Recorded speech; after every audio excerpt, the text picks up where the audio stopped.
মানুষ মানুষকে ভুলে যায়, আবার মানুষ মানুষকে 700 বছর পরেও মনে রাখে, শ্রদ্ধা করে, সম্মান করে।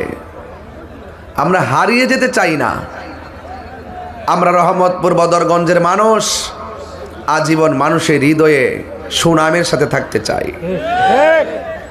তো সুনামের সাথে থাকতে গেলে আমাদের কিছু কর্মের প্রয়োজন আছে না নাই? আজকের এই মাহফিলটা হলো আপনি আমি সবার নাজাতের একটি উসিলা মাত্র। আল্লাহ পাক যেন আমাদের সকলকে এই মাহফিলটাকে জরিয়া করে আমাদের সবার জীবনের গুনাহ যেন আল্লাহ মাফ করে, বলেন আমিন। আর বড় করে বলেন আমিন। সবাই দরুদ শরীফ পড়ুন। আল্লাহুম্মা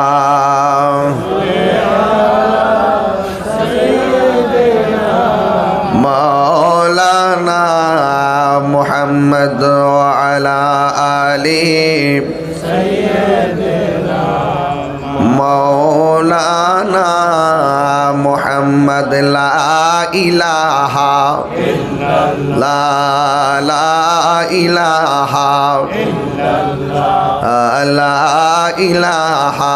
ইল্লাল্লাহ লা ইলাহা ইল্লাল্লাহ মুহাম্মাদুর রাসূলুল্লাহ সাল্লাল্লাহু আলাইহি ওয়াসাল্লাম। একটা জবানও বন্ধ রাখবেন না, মহব্বতে মায়ার সুরে বলুন সুবহানাল্লাহ। আমার যুবক ভাইয়েরা, যারা মাহফিলে লাইন ধরে ধরে আসতেছে, মনে রাখবেন না আশাটা বৃথা যাবে। মনে করবেন না আশাটা অনর্থক হয়েছে, নিরর্থক হয়েছে। না রে না, আমার নবী আপনার নবী বলেছেন, ইযা মারারতুম বিরিয়াজিল জান্নাতি ফারতাও, যখন তোমরা জান্নাতের বাগানের দিক দিয়া গমন করবা, তোমরা জান্নাতের বাগানের মধ্যে বসে যাবে। সাহাবায়ে কেরাম ডাক দিয়া বলে, নবী গো, ও মায়ার নবীজি, দুনিয়ার মধ্যে জান্নাতের বাগান আবার কোনটা? আল্লাহর হাবিব সাল্লাল্লাহু তাআলা আলাইহি ওয়াসাল্লাম বলেন, যেই জায়গার মধ্যে আল্লাহর কথা বলা হয়, আমি নবীর গান গাওয়া হয়, আমি নবীর মর্যাদার আলোচনা করা হয়, এই জায়গা থাকে না, এই জায়গাটা জান্নাতের বাগান হয়ে যায়। শুধুমাত্র তাই নয়, জান্নাতের বাগানের ফল ভক্ষণ করো।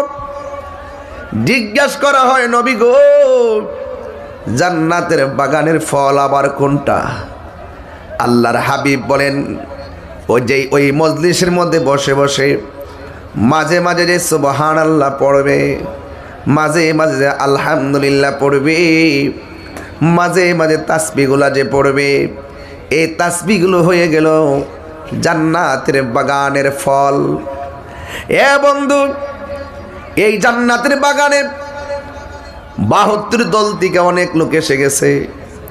এই জান্নাতের বাগানে অনেক গুনাহগার এসে গেছে। এই জান্নাতের বাগানে অনেক নেশাখোর এসে গেছে। এই জান্নাতের বাগানে অনেক গীবতকারী এসে গেছে। এমন কিছু গুনাহ করেছেন আজকে আপনারা এই মজলিসে যারা এসেছেন, আমরা এমন গুনাহ করেছি আমাদের বাবা জানে না, আমাদের মা জানে না, আমাদের ভাই জানে না, আমাদের বোন জানে না। গুনার গাটুরি বেঁধে বেঁধে আজকে আমরা রহমতপুর নেদা ইসলাম আল আমিন কমপ্লেক্সের ময়দানে এসে গেছি। এই জান্নাতের বাগানে গুনাহগারও ঢুকে গেছে, ইমানদারও ঢুকে গেছে। কোনো ধরনের বাধ্যবাধকতা নাই। যদি মনে করেন আমি গুনাহগার অথবা আপনি গুনাহগার, রহমতের মাঠে এসে গেছি রহমতপুরে। আল্লাহ জীবনের গুনাহগুলো গাটুরি বাইদা আজকে দিনের বেলা হাজির হয়ে গেলাম। আমরা গুনাহ নিয়ে এসেছি। কতটুকু গুনাহ করেছি আপনি জানেন, কতটুকু নেকি করেছি আপনি জানেন, প্রকাশ্য কি গুনাহ করেছি আপনি জানেন। গোপনে কি গুনাহ করেছি আপনি জানেন? যেই গুনাহ আমরা করছি আপনি যদি ফোকাস করে দিতেন আমরা মুখ দেখাইতে পারতাম না। এরপর আমরা শর্মিন্দা হয়ে রহমতপুর এসে গেছি। ও আল্লাহ, এলেম নাই, কালাম নাই, আমল নাই, আখলাক নাই, সিরত নাই, সুরত নাই। তুমি আল্লাহর দয়া ভিক্ষা চাই। ও বদরগঞ্জের বাবারা, রংপুরের বাবারা, জবানটা খুলে বলুন, তওবার মতো তওবা কইরা যদি আল্লাহর কাছে আমরা চাইতে পারি, আজকে এই মাহফিল থেকে আমাদের জীবনের গুনাহ আমার আল্লাহ ক্ষমা করে দিতে পারে কি পারে না? এই গুনাহ মাফ চাইবেন কয়েকটা প্রক্রিয়ায়। 1 নম্বর আমরা আদব নিয়ে বসব। 2 নম্বর আমরা খালেস নিয়তে আল্লাহর কাছে তওবা করব। 3 নম্বরে আমরা আল্লাহর কাছে ওসিলা করব, আল্লাহ আপনি তো ওসিলারে বড় ভালোবাসেন। ও আল্লাহ, পাহাড় পরিমাণ গুনাহ করেছি, তোমার নাম তো গফফার, তোমার নাম তো রহমান আর রহমান।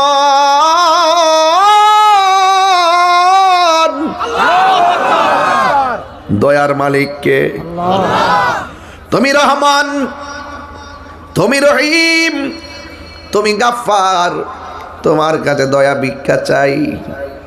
রসুল বলেন, আমার নবী নূর নবী বলেন, হায়াতুন নবী বলেন, মানুষ টাকা হারাইলে, হারানো টাকা ফেরত পাইলে মানুষ যেমন খুশি হয়, বান্দা তওবা করার পরে আল্লাহর কাছে যখন তওবা করে আমার আল্লাহ তার চাইতে আরো বেশি খুশি হয়ে যায়।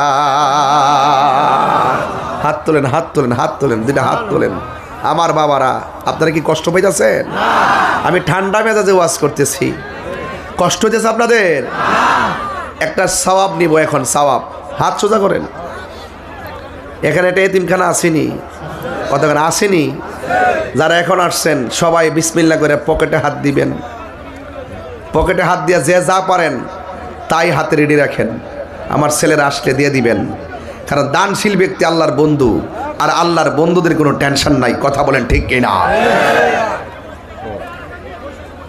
বাবারা, এই প্যান্ডেলটা, এই সামনের যে কাপড়টা বিপজ্জনক, এটা না দেওয়া ভালো। আমি বারবার বলছিলাম,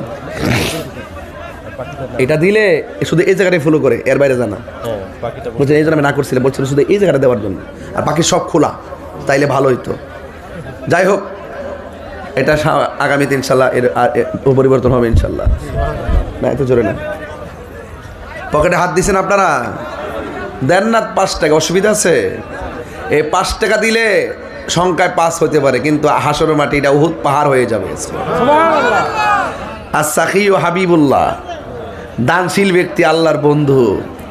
আর হাসরের মাঠে আল্লাহ পাক 7 প্রকারের মানুষকে আল্লাহ পাক আরশের নিচে ছায়া দিবেন।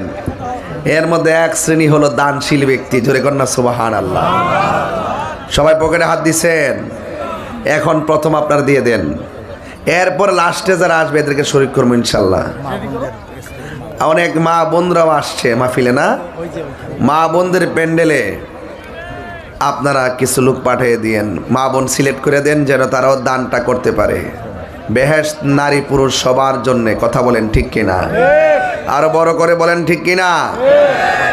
পকেটে হাত দিছেন, তবে অন্যজনের পকেটে হাত দিয়েন না, যার যার পকেটে হাত দিবেন। কারণ পাশাপাশি বসে তো ভুলে চলে গেলে কত সমস্যা হইতে পারে।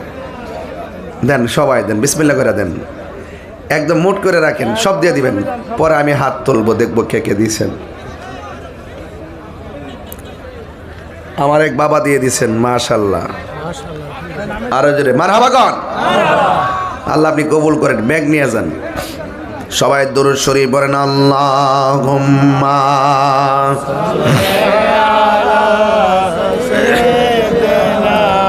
মাওলানা মুহাম্মদ